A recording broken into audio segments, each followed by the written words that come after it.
Petrol आणि डिझेलचे दर जे आहे ते वाढवण्यात आलेलं आहे। अमरावती शहराचा विचार जर केला तर पेट्रोल आणि डिझेलच्या दरामध्ये जवळपास 3 रुपयांनी वाढ झालेली आहे। आणि सध्या अमरावतीच्या या पेट्रोल पंपावर सर्वसामान्य नागरिकांच्या काय प्रतिक्रिया आहे ते आपण जाणून घेण्याचा प्रयत्न करणार आहोत। माझ्यासोबत काही नागरिक आहेत। दादा, मला सांगा, तुम्ही पेट्रोल भरायला या ठिकाणी आलेले आहे।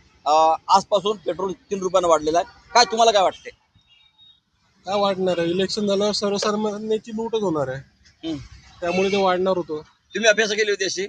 तुम्ही अपेक्षा केली होती? गेल्या 14 वर्षापासून तेच होत आहे, म्हणजे 10-12 वर्षापासून इलेक्शन मध्ये. पण हे जे पेट्रोल वाढलेलं आहे याच्यामुळे सर्वसामान्य माणसाला काय फटका बसणार आहे? त्या काय सगळ्याच गोष्टींना बसणार आहे. वाहतूक मध्ये पैशाची वाढ झाली का सगळ्याच गोष्टीवर परिणाम होतो. निश्चितच वाहतुकीत वाढ झाली की सगळ्या गोष्टीवर परिणाम होतो। दादा, मला सांगा, 3 रुपयाने पेट्रोल आणि डिझेल वाढवण्यात आलेला आहे, काय वाटते तुम्हाला? गरिबाची पूर्ण हानी होऊन राहिली आता। आम्ही आता प्रायव्हेट जॉब करतो, आम्ही पेट्रोलच्याच गाड्या घेतलेल्या आहे। इलेक्ट्रिक गाडी आता घेणं होत नाही, ह्या गाड्या कोणी घेत नाही आता, कारण की सर्व आता इलेक्ट्रिक गाड्या घेऊन राहिले। आम्हाला तर ह्याच गाड्या चालवाव्या लागते। गरिबावर अन्याय होऊन राहिला या वोटिंगच्या वेळेस बरोबर सांगते आम्ही असं करतो तसं करतो। हे सगळं सरकार काही कामाचं सरकार नाही, सगळं आमच्या म्हणजे बिलकुल म्हणजे त्रस्त झालेलो आहोत। म्हणजे सर्वसामान्य नागरिक जो तरसत आहे, तुम्हाला म्हणायचं आहे? हो, सर्वसामान्य नागरिक जे आमच्या लेवलचे आहे, मोठे जे माणसं आहे त्यांचे जे आहे त्यांना तर काही फरक पडत नाही, त्यांचंच काहीतरी राहते, एवढंच माझं बोलणं आहे। तुम्हाला दिवसाचं किती पेट्रोल लागायचं आणि आता हे 3 रुपये वाढल्यामुळं याचा किती फरक पडेल तुम्हाला? मला दिवसाला 50 रुपयात माझी ड्युटी करून दुसऱ्या दिवशी संध्याकाळचं मी 50च भरतो। डिझेलँडने जाणं येणं होतं माझं।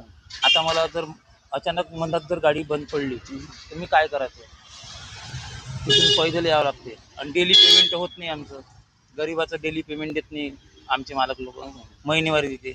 महिन्याभराचं आम्ही कसं करावं ॲडजस्टमेंट? 3 रुपये म्हटलं म्हणजे 3 तिरी 90 रुपये, 90 रुपये आम्ही आणून कुठून आता? तेवढंच आहे आमचं। निश्चितच सर्वसामान्य नागरिकांचा जो पगार असेल, पगार मात्र तेवढाच आहे। सर्वसामान्य नागरिक जे आहे ते कोणी कपड्याच्या दुकानात काम करतात, तर कोणी कुठे रोजंदारीने काम करतात। सर्वसामान्य नागरिकांना हे 3 रुपये वाढण्याचा फटका जो आहे तो मोठ्या प्रमाणात बसत असल्याच्या प्रतिक्रिया ज्या आहे नागरिकांनी दिलेल्या आहे। निवडणुकीनंतर पेट्रोल वाढवणार, पेट्रोल आणि डिझेल जर वाढणारच होते, ही मानसिकता जी आहे ती सर्वसामान्य नागरिकांनी करून घेतली होती।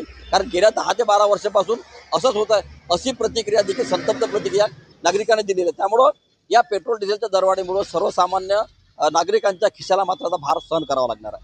व्हिडिओ जर्नलिस्ट सागरसह संजय शेंडे, न्यूज 18 मराठी, अमरावती।